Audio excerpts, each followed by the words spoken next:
Jesus chose 12 men. They weren't kings. They weren't priests. They were ordinary, average men. But he knew these 12 would serve a special purpose in the kingdom of heaven. Jesus saw their potential. Fishermen, a tax collector, a zealot, men with ordinary jobs who would become the 12 apostles.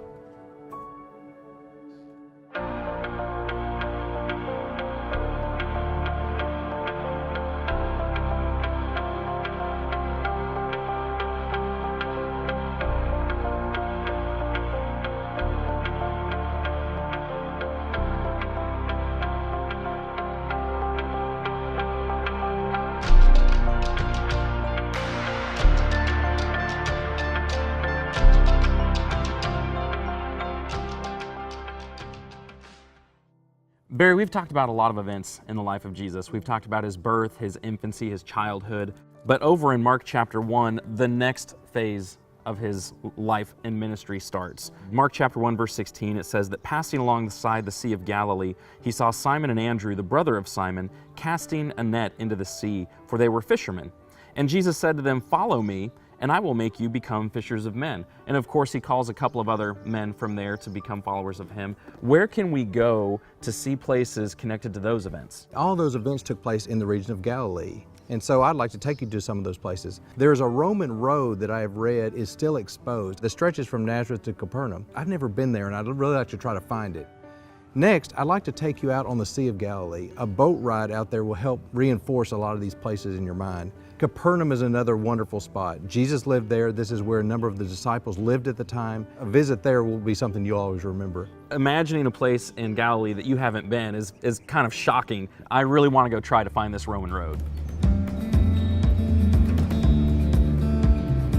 Well, right now we're leaving Nazareth. We're trying to get to a remaining exposed section of first century Roman road at a location called Golani Junction. There's an actual current road that goes around there. The modern road has been reconfigured, so we're still trying to figure out exactly how to get there, but we're supposed to be able to put our feet on some actual first century road that Jesus would have used when he left Nazareth. All right, so that's what we're going to have to do, is we're going to have to hoof it. Yeah, we're going to have to hoof it. I have seen this place on Google Maps and I've read stories about it, and I wanted to go see a Roman road that Jesus walked on. It was no problem. All we had to do was over that barbed wire fence and through that field and over that hill. Two guardrails, and after about 20 minutes, past the dead horse. There we are. During the first century, of course, the Romans controlled this area, and they built a series of roads that just dotted the landscape. It's a ruined road. You have all these weeds, you have all these thorns and thistles popping up. This is a road that actually stretched all the way from the Mediterranean Sea to the Sea of Galilee and even farther beyond than that. And so Jesus would have left Nazareth and come down this way toward the Sea of Galilee, and over the hill there to the left and over that and down, he would have come out at the bottom of the Arbel Pass and then continued around the north side of the Sea of Galilee to Capernaum. It would have. And behind us, so heading west, we would have Nazareth, the hometown of Jesus. Yes. So from Nazareth to Capernaum, what's the distance? Well, it depends on exactly where the road meandered through here, but I would say somewhere between 20 and 25 miles. We're walking on history right now. We are. If Jesus and his disciples during the time as they were walked between Nazareth and Capernaum, they probably would have come down this road. Which is amazing. Yes.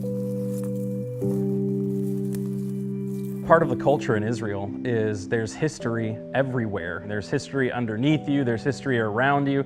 Several hundred yards behind this gas station, there's a first century road.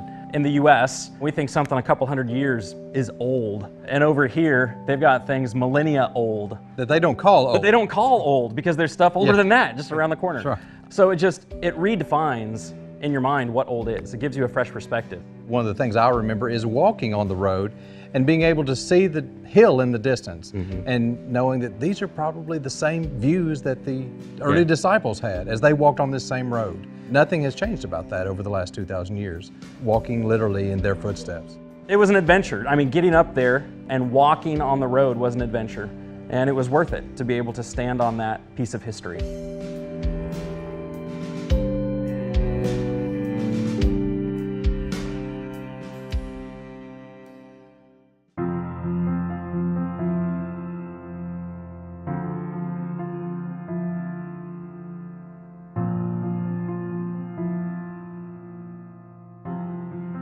I've been looking forward to coming to Nafghanistan the whole trip. Yeah, what's cool in here is they have this boat that they found is actually from the 1st century. We're in the museum, getting ready to walk in and look at the boat, and we meet Mr. Lufan, one of the 2 brothers that helped find the boat. So we're here at Guinessar Yes. with Mr. Uvi Lufan, Yeah. one of the 2 brothers who found the ancient boat Yeah. back in 1986. Yes. How did that feel when you found the boat? I feel like I'm a fly. One year I'm fly because I'm a child dreaming maybe one day the water going and I find something, maybe boat. And after I find it, all the time you're thinking about it and you find what you dreaming. I don't touch the air, I fly. And she changed my life because before I don't believe the God.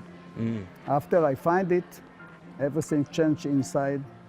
And now I believe it. And because I believe it all the time, day after day, the good things come for me. Okay. Because he changed all the area from something good. You see people coming Yes. because the boat is here. Well, and the boat is beautiful. I mean, a 1st century boat, and you all did a wonderful job preserving it, getting it over here, Yes. and sharing it with the world. In 1986, there was the drought. The water went Yeah. back from the shore. That's how you saw it and found it. Yes. What was the process like getting it out of the mud and over here? We are find it in the spring, and the raining not stop it. And the level go and go. We are afraid they covered, so we are digging 12 day and night, very, very quickly, in the night too, because it's not stop raining, we are must... You were putting Yes. sandbags down, Yes. trying to keep the water away. can. And then when you got it over here to preserve it, because the wood was so fragile, you were going through Yes. a process of solidifying, making the wood hard again. After she stay in the wax, warm wax, 10 years, the wax go inside the wood, the water go outside. We are checking carbon 14. She is 2,000 years, the Yes. time from Jesus. Behind us, there's this example of polyurethane. You coated it Yes. and you floated it on the lake around. After 2,000 years, she so, flew. so after 2,000 years, that boat came out of the mud Yes. and was floating on the sea again. Yes, Yeah. it's amazing. Everything is. It was a blessing. It was a Yes, blessing to be a yes. part of that. The moment we find the boat, the archaeology came, clean pieces, and said, she is very old.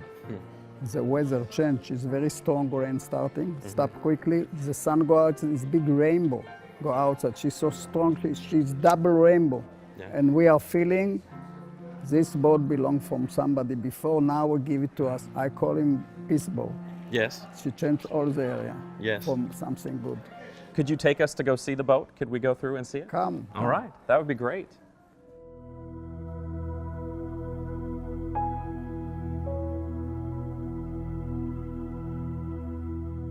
Okay, now you see slowly, slowly she's go, and after you see how, look, the wax out, now we are clean it. Uh-huh. She stay, I think, 1 year, you see? Mm-hmm. Thank you, Uvi. Tova, Thank you. toda. I mean, it's not something that, compared to the Eiffel Tower, I mean, it's not that impressive. It's not that big. What's impressive about it is how old it is, how long it was preserved, the fact that they were able to harden the wood and keep it from disintegrating further, the fact that it's connected to the lake, it's connected to the 1st century, it's connected to the time of Christ. That's what impresses you about it. It's a darkened room because they're trying to protect the boat. And it's really only about 1/3 of the boat, the part of the boat that was concealed in mud for 2,000 years. You know, growing up in the Pacific Northwest, around water, you know, the Pacific Ocean, you get on boats all the time. You know, you go crab fishing, you get on ferries to take you from one place to the other, you dock your car. But to come and see this boat and see something that was connected to the time and the life of Jesus is just extra special. To see something that helps you visualize what several of his apostles might have worked in, it helps you picture that so much clearer. And I think there's tremendous value in seeing the boat and making that connection. Especially if you know something about the Sea of Galilee during the 1st century, because at that time there were about 16 ports all the way around the lake. And so there was constantly traffic going across the lake. It's not really that way anymore. Most of the boats that are out there are tourist boats, but then the lake was much more active, and this would have been the type of boat that would have been all over the water. So to imagine being in something like that when a windstorm came down, or imagine being in something like that at night and not being able to make headway, would make me a little bit nervous to be in something that looked like that. And so to see that helps me picture how the disciples might have felt when things like that happen.